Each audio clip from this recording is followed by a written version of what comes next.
Well, today I'm making what I call my African hot pot. And if you didn't know that I am actually from Africa, I have a lot of Malaysian influence in my background.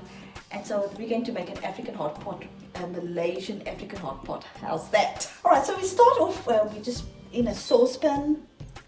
And I advise that you use quite a large saucepan because this makes a lot. And I don't know how to halve this recipe. As I always advocate, just make the food and eat what you can, eat what you want now and freeze the rest. All right, so we've got our saucepan on, just a little bit of oil in the base. I'm just going to chuck that in. If you've been following us, you will notice that I just like to chuck it in. This is a really tummy warmer curry dish. I'm not going to add chilies in today, but if you want to spice it up even more, you can certainly do that. All right, to that we're going to just add garlic and ginger, a teaspoon of garlic and ginger. There's quite a few spices that go into this dish, and I'll explain to you while we're waiting for the onions and garlic and ginger to brown. And I'm happy to say this is gluten-free, vegan, ticks all the boxes, and it is yummy. It's rich in iron and protein because it has butter beans and it has spinach. You know, as women we often share tips and tricks, and I've learned so many things from my friends, people who are also passionate about cooking, and I'm going to share one of those things with you here today. I was taught by my Malaysian friends that you need the three sisters. When you're making curry, you need the three sisters, which is coriander, cumin, and fennel. Then cardamom seeds, pods, but my husband, that he actually says is grounds for divorce if he gets one pod in his mouth. So I tend to use ground cardamom and turmeric. Turmeric has now become a popular, it's in vogue, turmeric. And then it has what we call masala, which is really curry powder. It's something that I love to use, and it's curry leaves. And I have so many friends who have curry leaf trees. They've tried to give me a couple of trees, and I tend to kill them. I don't know what happened. But these are from my best friend's curry tree, Brenda Stonette, so shout out to her.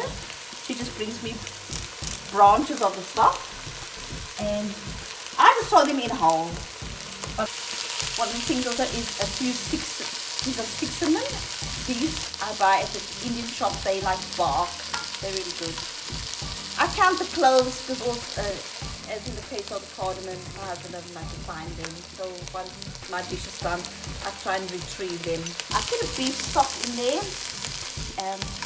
for more flavour. So I've pre-prepared in my little ramekin all the spices. Alright, now while that's translucent, I can now fry all the spices, and I'm just going to chuck it in one big blob. And then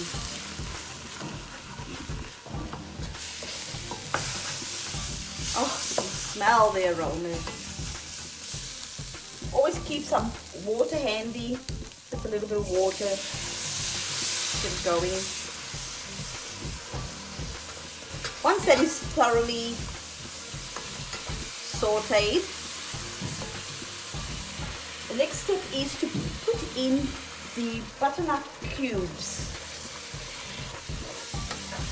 You can put them in raw into the onions and get the flavor.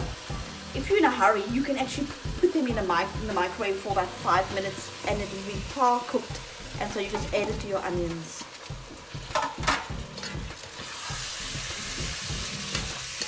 It's nice and chunky and picking on the flavors of the curry of my African Malaysian hot pot. It's just smelling really good. We want the butternuts to be not a bit soft, a bit al dente, because we're going to add other butter beans, and it will continue to cook in that process. A little bit of water. I'll just give that a few more minutes.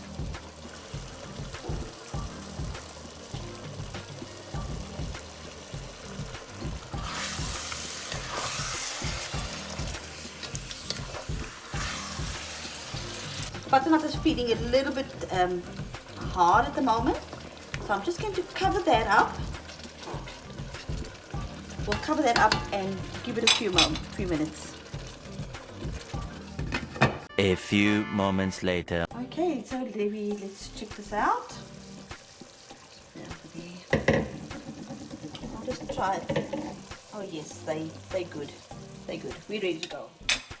Now, one of those things that I wanted to tell you about that I've learned from my friend, this is actually Nerissa told me, this is fresh coriander, and we put the stalks, usually I would just throw this away, but if you put it into your pot, it gives so much more flavor, and you can retrieve them when you're done, before you serve. So the next thing we're just going to add, this is 3 tins of butter beans. As you can see, it looks like I'm going to feed the nation. It's quite a big pot. I'll just stir that through. And then we're going to add 2 tins of crushed tomato. Now you can use fresh tomato. I actually recommend you use fresh tomato. It's just something that's fresh ingredients. I'm just going to rinse this so that we don't waste anything.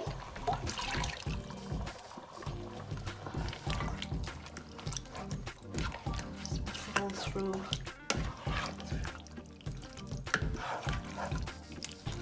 Don't worry about all the sticks that are flying around here. So this is a bean, butternut and spinach hot pot. Allow that to simmer. We want the tomatoes to cook. And then finally we will add our last 2 ingredients. Alright, so you don't want the spinach to cook to death. It wilts really quickly. You still want a little bit of crunch. And so as you can see, it's just delicious. My mouth is watering. And we just want to taste a little bit, see if it needs anything. I think it just needs to be eaten. Lastly, just before you serve, you just have a whole bunch of fresh coriander. I love coriander, and I'm so glad they say that what we're going to eat in heaven is going to taste like coriander. In fact, the manna that fell from heaven tasted of coriander. That's just a little taste of heaven, I suppose. And there we have it. Right here we've got some brown rice, and we're just going to serve that with some brown rice. But you can serve it with some crusty bread or rotis, and that is your hot pot. I hope you enjoy this when you do make it. Send us some feedback, some comments when you've made your recipe. Maybe some photos will be lovely. See you next time.